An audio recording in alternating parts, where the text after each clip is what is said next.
Welcome to the Business Spotlight Series. My name is Marianne Hauser, and I'm the founder and also an executive and business coach at Serendipity Action Coach of Central North Carolina. Today, I'm really excited to say that we have William Barton, co-founder of Peacoat Media, with us today. And he's going to share with us what it's like to start a media business, his journey to business ownership, maybe give us a little insight into some of his challenges and best practices. What we want to do is get him to share a sneak peek of what it's really like to run a busy media powerhouse. And really, I'm super excited because as the mother of two sons, I'm a wife. I also have a teenage grandson that lives with us. The site that he has, which is called the Bootspy, I can't wait to share it with them because they are going to be really excited about learning more about the boots and the promotions that show up on that site. So you all know what this is like. If it's the first time on the channel, be sure to like and subscribe to make sure that you get notifications when we drop new conversations just like this one. So welcome, William. Thank you. To get started, give us an overview of your organization and how you got this started. Yeah. So I run a company called Peacoat Media, and we have a couple different companies within that, or brands within that, I should say. The biggest one is Bootspy.com. And so Bootspy.com, we basically do men's boot reviews, guides and stuff like that. So we'll do anything from our most popular post or thing out there is like the 13 best boots for men. And then that'll be, it'll go from that to how to clean your boots.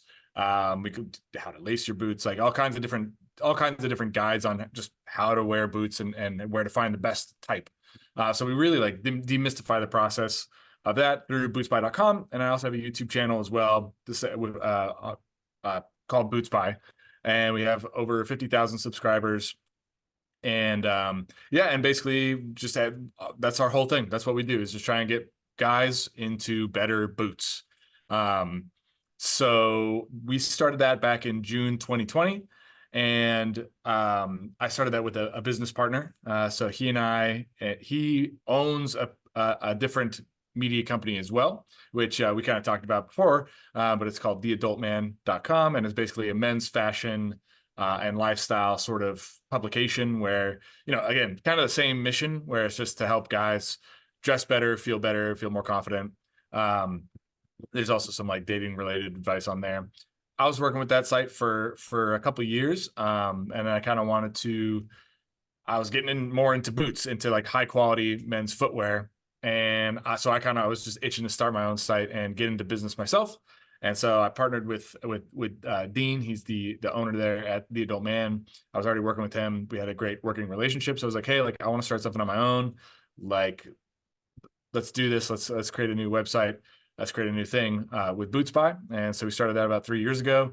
And in the 3.5 years since we started, I think we've had about over 6 million readers so far. And then we've had over, I think, 9 million viewers on YouTube. So Wow. About 15 million people in the 3.5 years. And we're, just bigger than ever. So continuing to grow every day. As a business coach, we're always trying to figure out how we can help our clients niche down, because I don't know that there's that many people that are going to go in and search specifically on men's fashion. But I bet if somebody's looking to buy a pair of boots, that's something that they're going to actually, so the more narrow you can get your site to pop up. Yeah. That was, I think, a brilliant idea on your part. So congratulations. Yeah, the more narrow is the bigger, the more narrow you are, the bigger you are, I think, in a lot of ways. And that's been one of the interesting things is there was another website. There's basically 3 websites. One of them started about a year before we did, and the other one started about the same time we did. And to really think about it, I mean, there's 3 people who are at this point, 3 years down the road, most people who are into what we call heritage fashion, which is just high end, it's like this denim jacket I'm wearing and stuff like this. Things that, they're a little more expensive, but the quality is the best it can possibly get. So I think amongst that group, we're pretty popular. Most people know us, or has at least seen some of our content. And I think that's just a virtue of niching down and being very, very narrowly focused and just being kind of like the best in one really small area. Uh, Mm-hmm. so yeah, I would definitely, So that's that's great a good thing to advice for do. the other business owners listening. It doesn't matter what industry or what field, but having that ability to niche down and really get your target market honed Yeah. in is a super great formula for success. So we've already talked a little bit about your ownership structure. It's you and one other partner. Are there any other outside investors? No, no. So we, no other investors. Not at the moment. That might want to change that in some point in the future, but I think for now, definitely just all bootstrapped. So Awesome. So tell us a little bit about what role you play in the business and a little bit maybe about your team. yeah, so I'm kind of, you know, it's we're pretty early startup.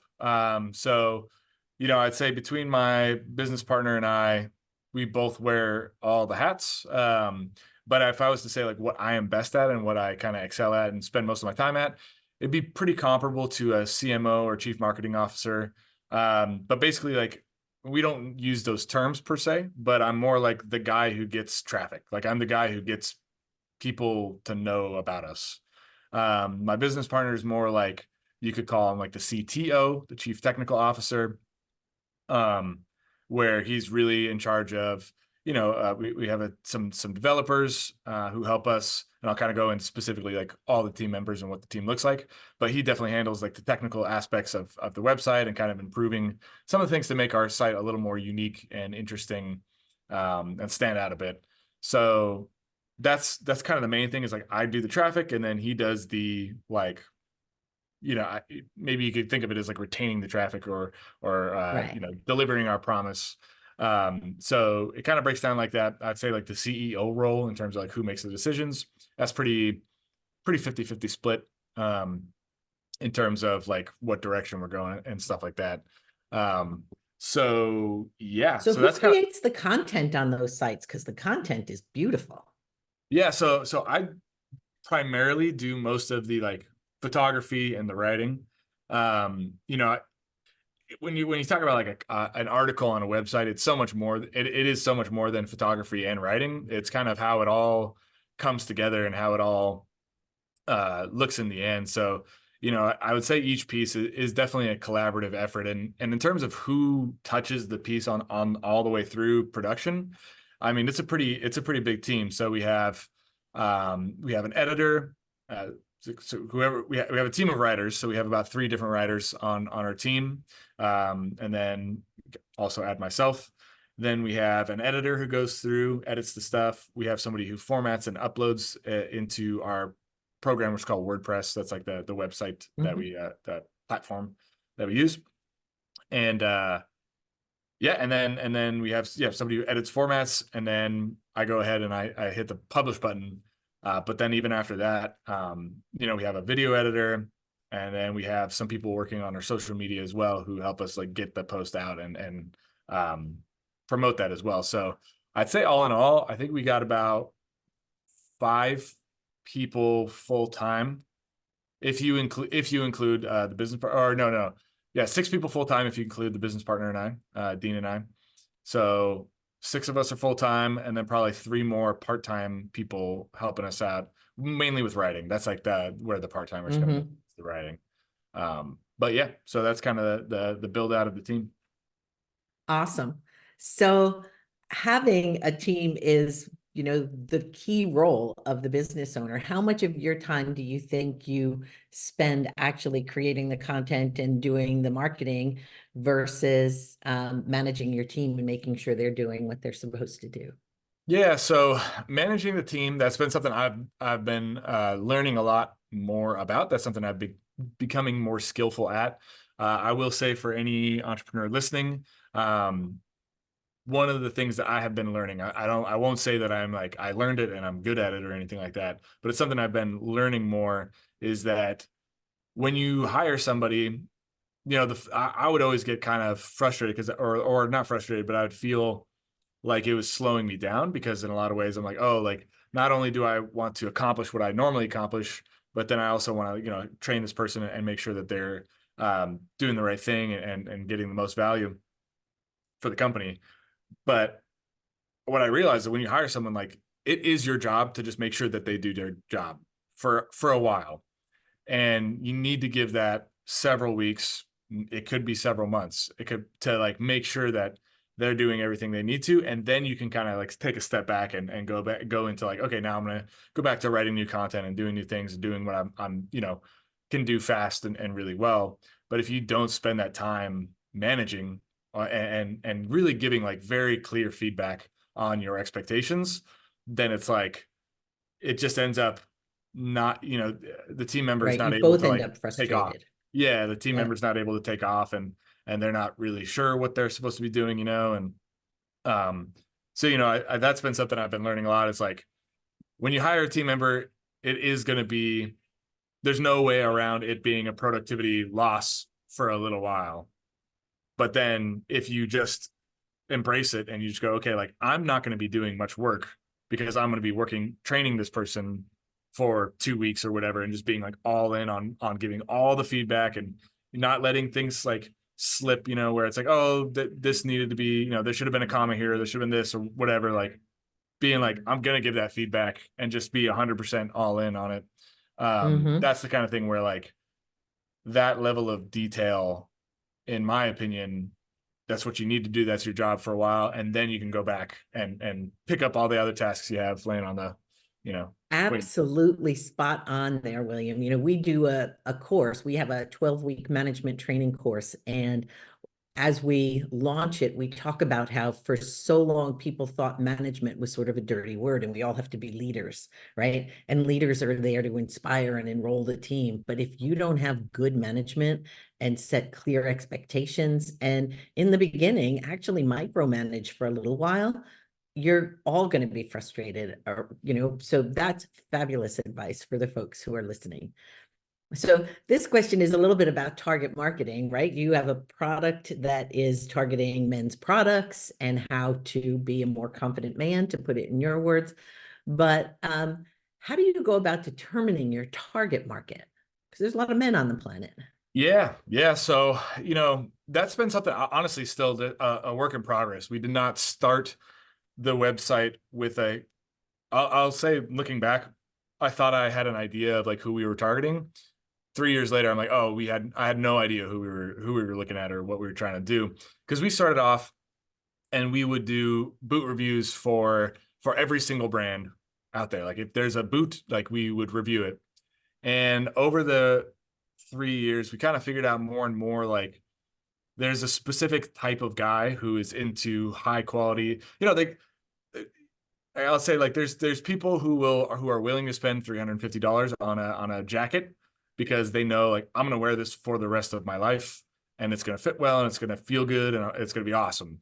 And then there are people, like, honestly, I'm not lying, like, by myself, like, I don't know that I would spend $350 on a jacket, or, it previously, at the time when I started the site, like, there's no way I would do that. But over time, as I kind of like learn more, I kind of found out that, okay, I don't know, there's just this like segment of people. There's this group of guys who are really into this. And then, you kind of find out the brands that they're into. And so you look that up, and I spent some time on Instagram, honestly, just like looking. So sometimes it's like best to visualize what it looks like. So you just look up the brands on Instagram and be like, oh, this is what they wear. These are the things they pair with that. And you look that up and you just kind of like, I don't know, you just like poke around for a while. Like, it might, a lot of times it doesn't seem very productive. And I wouldn't, like, if you're looking to niche down and stuff like that, like, I wouldn't spend days doing this, but I definitely have spent some time just poking around Instagram and just kind of like following the trails of just like, well, who's this person? What's this brand? What do they do? Who do they feature on their Instagram? And then over time, you kind of build a picture of like, okay, I think I have an idea of like what this person is, or what they would like, or what they would enjoy, and then the different levels. Okay, if they're just starting and they see a cool picture and they're like, oh, I want to look like that guy. How do I get them, the beginner information?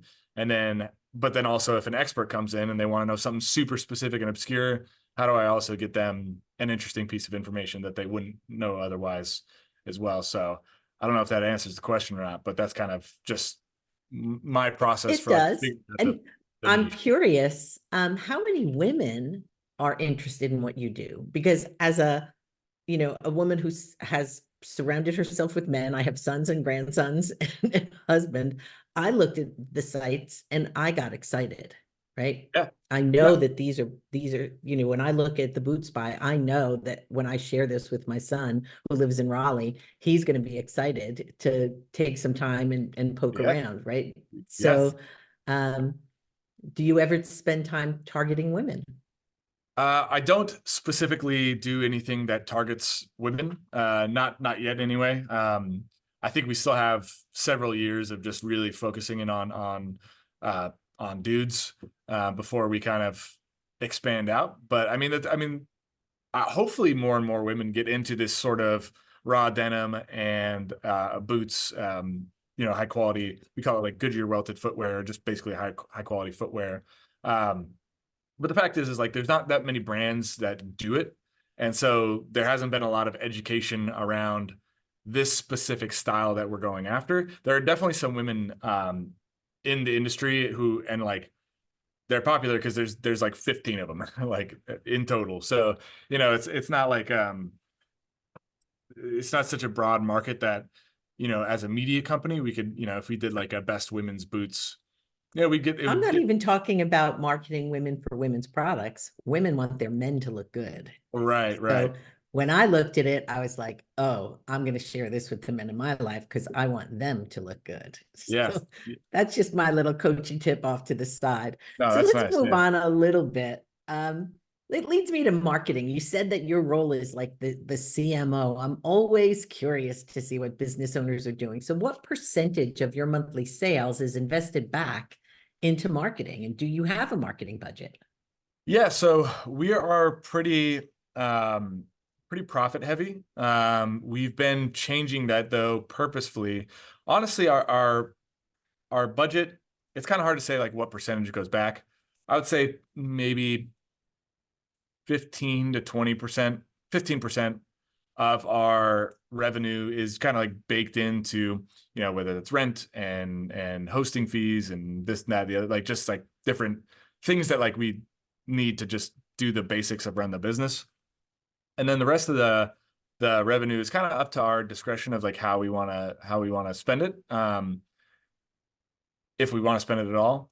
But we have last year we launched a product basically. We launched a physical product because I should say like a lot of our revenue, a lot of our sales is really from affiliate, which is Mm-hmm. we recommend a brand.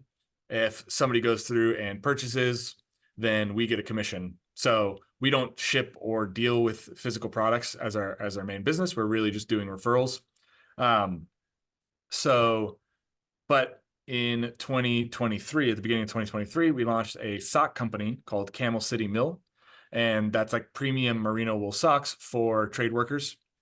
And so we did get into that. And so that changed a lot of our business fundamentally, just from like a full cash flow perspective, where, you know, it almost flips everything on our head, where we were pretty much running at 80% profit. And, you know, we could, in a pinch, we could keep 80, we could keep it at 80% profit, or we could be more malleable with that. To all of a sudden, when you have a physical product, you're doing e-commerce, it's like, all right, now your margin is like 30%. And then, there's advertising, there's like it just cash flow flips all, and you got to pay for that inventory up front. So it just flips the whole model on its head. Um, so not to go too much on a tangent, I would say Whew. we've been, so I'm just going to leave Camel City Mail out for a while because that's just like I don't even know what's going on. But I'd say for Bootspy, we have been reinvesting more into better content. So we just hired an editor, or a journalist, and he's won 2 Emmys. He's like a really, really skilled journalist. He like did the Iditarod. He's done a bunch of just like the most fun, interesting stories. He did this one story where he was like he jumped out of an airplane with a bunch of with an army, I don't know, regiment, or maybe a group, I don't know, a small group of U.S. Army soldiers. They jumped out of, they were doing training and doing paratrooper training. So he like did that and reported on it. So he's this like really great reporter with amazing like journalistic tendencies. So we just brought him on as our managing editor, to just help us basically create better content that people just want to come back to the site and read. So basically long answer short, we can, if we want to, run it at 80% profit, but we're investing a lot more of that back, not necessarily into any advertising or anything like that, but just straight up into better content with the idea that that will pay off, and Right. that'll just, it's kind of hard. There's no spreadsheet that says like if your content is X good, you'll get X amount of people coming back. So this is kind of just like a gut feeling based off of like experience, and we're just hoping that if we make really interesting pieces that nobody else can or will make, then we'll build a stronger audience, a more loyal audience. So Awesome. It made me think about a book and somebody who is one of our strategic partners at Action Coach, and it's the book They Ask You Answer by Marcus Sheridan, and he talks a lot about content. And when you create content on a website, or to make sure that your content answers the questions that people are asking, whether they're asking it in their head or right, you have to really start to understand your audience so that you write content that interests people. And that's a great strategy, because that's like invisible SEO, right? It's organic, right? Yeah. So, there's a lot of things people can do with their life to earn a living. Why did you choose to go into business for yourself and be that entrepreneur? What was it that inspired you to do that?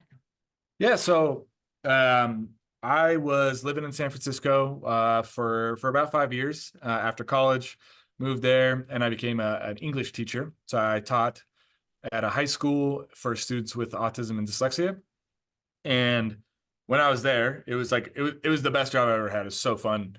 But living in San Francisco on like a teacher salary, it was pretty hard to make ends meet. So Sure. I basically started doing freelance writing because that's something I was interested in. And I would sit down and write every morning, and I was very, very into I didn't care. I was like, I want to be a writer. That's all I care. I don't even care what type of writer. I'm just going to be a writer. So I started freelance writing because, there's things like Upwork and where you could just go find like gigs and stuff like that. And over time, just taking all kinds of just weird jobs and weird little gigs writing. I met the guy Dean from The Adult Man, and that's where I got into men's fashion and all that. Like I was not necessarily into men's fashion prior to, and then I just followed where the money was because I needed to pay rent in San Francisco, and I was like, okay, like another piece, cool, I'll write it. And I probably ended up writing over the course of a year or something like that. I probably wrote maybe like 100 articles or something like that. And through that whole time, Dean was really gracious in kind of like filling me in and letting me know like the impact of my work as well.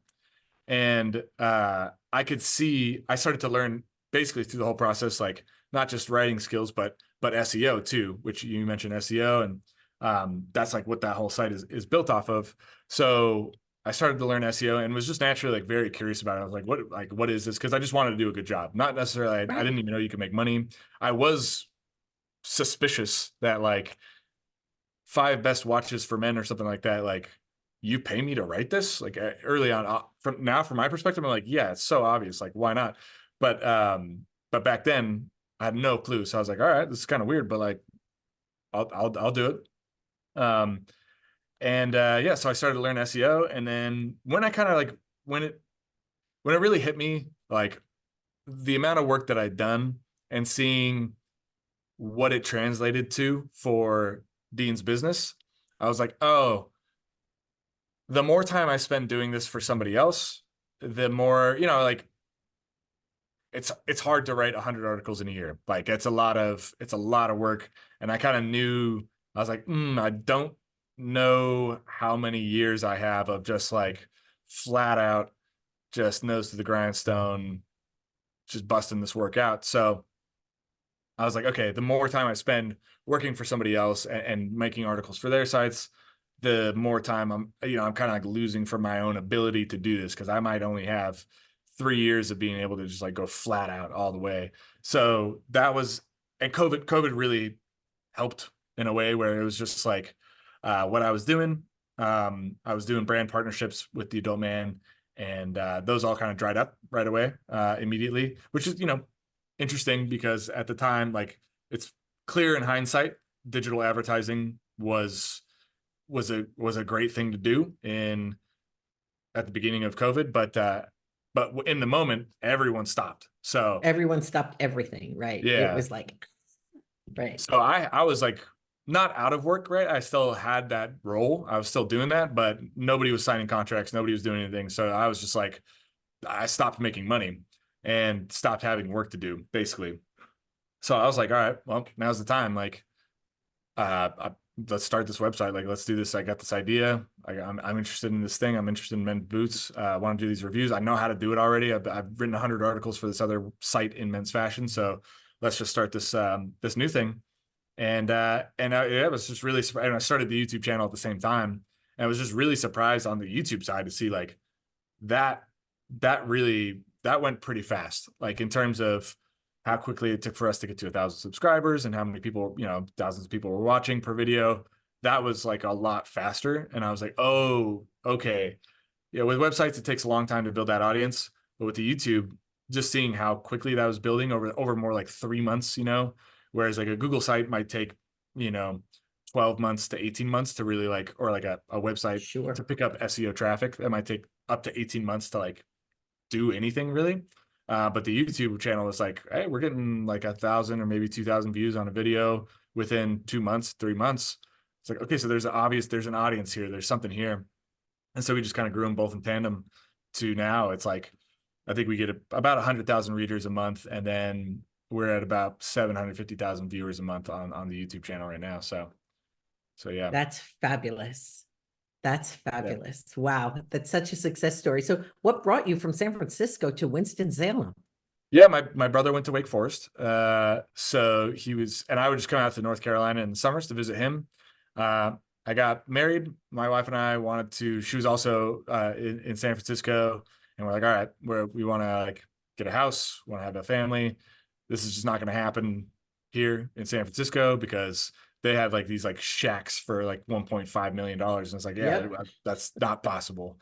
So we just came out and visited North Carolina a couple times. We're like, that's it's nice. Like, you get space, you get to do. I don't know. It's just a little more like normal. It seems like a normal place. It seems quiet and fun too, where you can like go out, and if you want to own a bike and ride it around without your bike getting stolen and without having to worry about getting hit by a car, like, yeah, you could do that in North Carolina. So we moved out probably 5 years ago now, 5 or 6 years ago, and the original intention was we were just gonna stay here for a couple of years, save up, and go back to California and buy a house. But we moved out here. We're like, no, we're just definitely staying here. This is way awesome. So, Yeah. uh, I'm from New York and we moved here and we're not going back. yeah, it's just awesome. So, you mentioned you have your team and a little bit about your leadership style. Is there any other thing you want to share about your leadership style That's and something I'm how definitely. you approach hiring and retaining your team? Yeah, so for hiring, I am pretty blessed in that my business partner Dean, he was a former recruiter, so he was a recruiter in a past job, so he definitely handles most of the hiring. I'll say I do some Mhm. hiring for writers. I'll do some hiring, like I hired our video editor and stuff like that. Things where like they're just going to be specifically working with me. Then I'll do the hiring for that. But in terms of, that's not something I've really delved into a ton, because like as a recruiter, he's got the skills, like he knows better. He's a lot more asks a lot more probing questions, and kind of has a better feel for that sort of thing. So, and he's done it, like he's made some good hires. So um in terms of my leadership style, that's something I'm definitely learning more about, and it's very interesting because we're a pretty global company. Um, like I said, like I'm in North Carolina, my business partner's in Australia. our video editor and developer, they're in the Philippines. We have a VA in Ukraine. Like it's just 24/7, all different time zones. We were working with someone in Portugal. Like there's just it's a broad range of where our team's at. No two people are even close to the same, not even like the same continent, you know? So, I guess that's, yeah, to me, that's normal because in the digital marketing world, that's like a lot of people have teams like that. But, you know, speaking to entrepreneurs out there, like that's probably not normal. That not many people, you know you can do that or are familiar with that. But yeah, we run everything what's called asynchronously. So it's kind of like, obviously it doesn't make sense for everyone to be like, okay, 9 to 5, because for some people that's 1 in the morning to, you know, 9 in the morning. Right. So that's just not possible. So we do everything basically through Slack and through a CMS, where, you know, it's just like, okay, it's very much task oriented, not time oriented. And that's actually a really interesting thing. We got to keep this in terms of like getting an article published and doing it fast, where it is when it works, it's amazing. And we've got it down pretty well where like if I finish writing a piece, it's like, you know, I spend like say 3 hours writing and taking the photos and publishing and getting it all ready. Then when I leave work, somebody else it's just their morning. And so they'll pick it up, edit it, and then pass it on the next stage. And then when they're done with work, and it's like, then it goes to like with the time zone, it's almost like somebody is constantly working on this piece until it's done and published right away. So things just move super fast, in where like my workday is almost perfectly offset with the next people who need it, where they're sleeping when I'm working, and then I go to sleep, and then they work on it, and so I wake up and it's done, and I'm like, sweet. Like Yep. that's been it is a really cool feature of having you know, a dispersed business where, you know, it's asynchronous, is that, you know, things get done 24, like somebody is working on Bootspy 24/7. Yep, 24/7. that's beautiful. And you're not the first business owner that we've worked with that has had that situation. And they say it's like amazing that you come up with the idea here, you shift it off to someone in a different time zone, you wake up, it's completed. That Yeah. is, you can't be any more efficient than Yeah. that, which So is that's really really cool. cool. I will say, like, you know, one of the things I mean, that's the upside, is that somebody's working on it 24/7, which is a very good benefit. One of the downsides is that you don't have that sort of like, it would be really hard, I think, to cultivate that sort of like pirate ship type feeling, you know, or like we're in this like little group and we're fighting against, you can't, it's kind of hard to do that inspirational type leadership aspect, because it's just, you know, you're not in the same building with people. You know, so it's you have to work harder at communicating where the business is as a whole, and just like being very thoughtful about, you know, and two people who don't, you know, our developer and our uploader, it's like they never communicate, so they don't even necessarily know, you know, that there's other team members. So try and do a little bit to just like connect the whole team together, which, you know, it's limited, right? There's only so much you can do, but that's something we do try and work on, is like, how do we connect everyone and let them know they're part of like a bigger team and that we're all working towards a Right. common goal. So Because that's important. You know, people want to feel a sense of belonging to something that's bigger than just punching a clock, right? And getting a yeah, project done. So that's yeah. great that you're focused on that.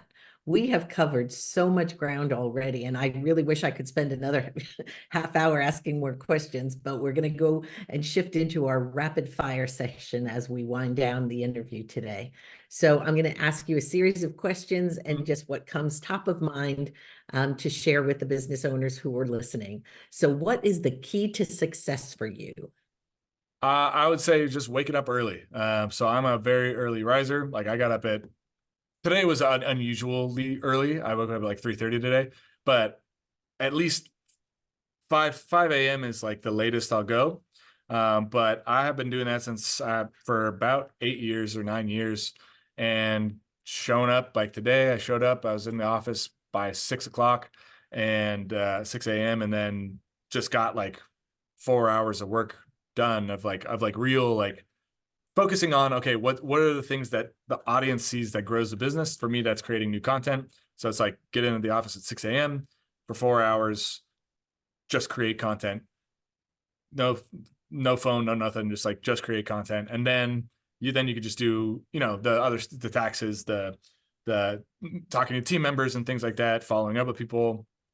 So I would say, yeah, key to success for me personally is waking up early. My business partner, for him, it's Awesome. staying up late. So he's up till like 2 a.m, 3 a.m. It's weird. So yeah. I think if you were to interview all of the billionaires in the world, they would all probably agree and side with you that getting up early is the key to is one of the big keys to success. Yeah, I was up at 5:30 this morning too, but I'm Yeah. glad I didn't interrupt you. So what's your one piece of advice for other business owners? One piece of advice, I think I would say, finding the one important thing in your business and trying to like boil it down into like what's the one problem you're facing right now, really. So I guess just focus. If it's for like, I'll just say like the challenge we're facing right now is monetization. Like how do we do a better job of monetizing the audience that we have? So really just like until you solve that one problem first, because there's a billion problems. Getting more traffic, converting that traffic better, getting more, all these things. Like there's so many different problems to work on. You can work on, it's better to not work on them simultaneously. It's better to work on like one, clear that bottleneck, and then go to the next thing, I would say. Awesome. And I think there's even a book called The One Thing, right? Okay. I can't remember who the author is right now, but you just reminded me. I think I'm going to go back and reread The One Thing because I read Nice. that a while back. So Yeah. what's the one, speaking of books, what's the one book you're reading right now or that you've read most recently that's worth sharing? I would say, well, the most recently that I read was the Elon Musk biography. That was just crazy. Like the amount of intensity that guy brings to his team, I found pretty inspiring. Yeah, so that's probably the book that I read recently that was the most like that, or that had like an impact. Awesome. Yeah, And I haven't read that one, so I'll have to add that to my list. yeah, it's written by And if you Walter could, Isaacson. He's the man. So Walter Isaacson's a great Walter, biographer. So I've written that down. Great. And if you had to choose one area, like you had a magic wand and you could immediately improve one area of your business tomorrow, what would it be? that would probably be improving, well, I guess the finances. If I could just wave a magic wand and be like, bank account, that would be awesome. Because that's what it's all about, I guess. That's what we're going for. But besides that, I would probably say maybe something around finding a yeah, or yeah, probably the coolest thing would be finding a number two, I guess, somebody who could do the same or similar work as I could and have a similar overview of the business so that I could trust that the business would continue to grow without my constant involvement. That would be the second best thing besides just magic money showing up. That would, well, magic money, I think we'll all take some magic money, That would but that would that's exactly what we do at Action Coaches. We teach people how to build a business that runs without them. Yeah. Because so many people start a company and really what they've done is they've just started a job that they Oh own yeah. themselves. Oh, And big time. so the fact that that's where your focus is heading is a very smart place to be focused on. And you will find that person, especially because you're talking to people all over the planet and Yeah. your team is from everywhere. I'm sure that that person will show up. The more you think about it and the more you write that down as a goal, I think the universe will conspire to deliver it to you.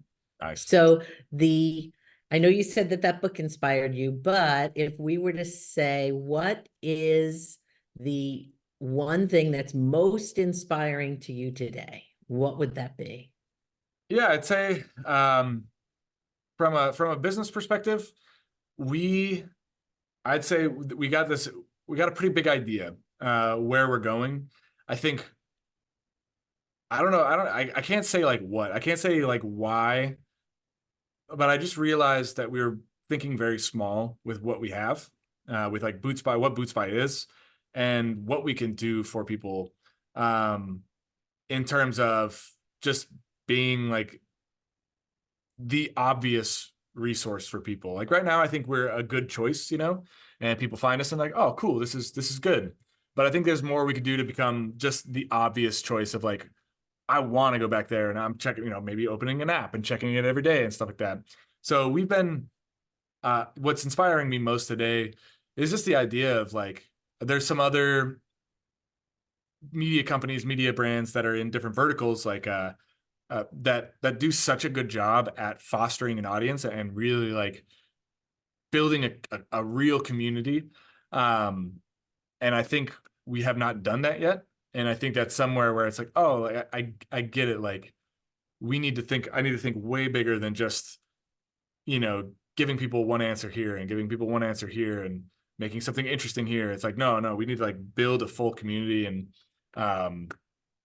yeah, so I think that's what's most inspiring to me right now is I have it in my mind. I know exactly like what it could look like and what it could be. And now it's just a matter of like, how do we get there, which is inspiring in itself. That's like fun to be like, okay, I know what I want.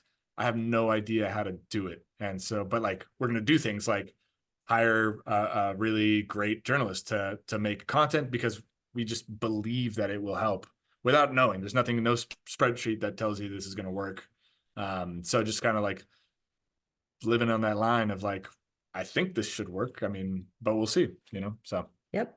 So yeah, I think inspiration comes from knowing that there's opportunity and there's so much more you can do, right? Yeah. That's, I think there've been some studies that show that, the things that make people happy are the pursuit of a goal. And the minute you reach a goal, people can tend to be depressed. And so resetting that goal and resetting what the vision looks like is always not, inspiring and exciting. So congratulations on that. So as we wrap up today, what is the one thing you want the audience to do so that they can connect with you and your brand? Yeah, so if you are interested in men's boots or you want a recommendation on a great pair of like high quality footwear, you can always go to bootspy.com. That's BOOTSPY.com. Also have a YouTube channel, like I said, over 50,000 subscribers. And if you just type in Bootspy on YouTube, or even if you just type Bootspy in on Google, like we'll pop up everywhere, and we have an Instagram and everything like that. So if you are interested, if you want to reach out to me, you can find my email on bootspy.com, or if just Instagram, you can also DM me there. And then happy to do boot recommendations or just tell you more about, starting a media company, or if you're interested in anything like a specific niche that you're interested in, like if it's like bowling or pool or whatever it is, like, always happy to talk about how to turn that hobby into a living. And there's a lot of ways to do that, which is just so insane to me still, that it's relatively easy to turn these things into a decent living. So yeah, if that's interesting to you and you want to reach out, you feel free to Bootspy on Instagram, or YouTube, or bootspy.com. Wonderful. Bootspy.com. I know I'm going to make sure that the men in my life all go there. And I do think that as women who are listening to this, they are all going to want to share it with the men in their lives, which is also pretty cool. They should. So thank you so much for your time, William. I look forward to seeing this out on your YouTube channel as well as mine. And it's also going to be on Spotify and all of the podcast channels. So make sure, if you haven't already liked and subscribed, you like and subscribe, and we will see you when we present our next business owner on the Business Owner Spotlight. Have a great day.